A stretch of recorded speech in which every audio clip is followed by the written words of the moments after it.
Kuringana na watho uyu migunda kaunti ya Kajiado irihuthagirwo kuringana na uria igaitwo na uria wona watho ucio arikoraga haceke kwa muhano kwi migunda iria igitwo iria ya kuriithirio ya urimi ya iganda na ya gwaka. And I can comfortably say without fear of contradiction that before you start doing any such activities, you start clearing forest, you must have NEMA approval. And 99% have no NEMA approval. You must also clear with the Department of Forest Services, Kenya Forest Services, before you move down any tree. And 95% of those don't have any side documentation or any approval to do what they are doing at the moment.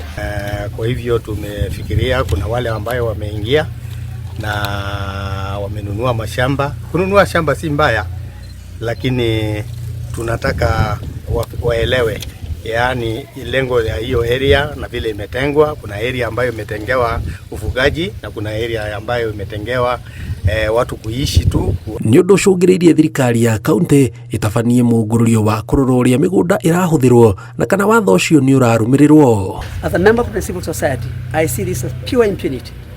That in this country we've got laws, we got policies, papers are written all the time, but nobody is following.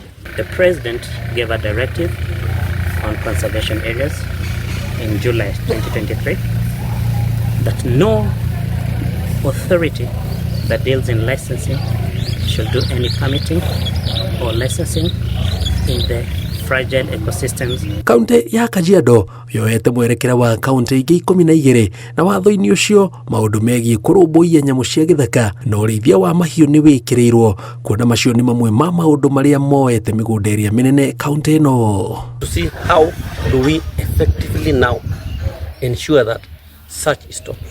Those who have land, we have no problem with them, but they have to follow what their communities there and what the special plans say. Aikari a Kajiado ni moretio riria marendia migunda kana ona aria maraikara kuu matigirira ni mararumirira watho ucio kugiririria gwikora guoko-ini kurumu kwa watho. Ngiribotera Inooro TV, njitagwo Jenga Wabui.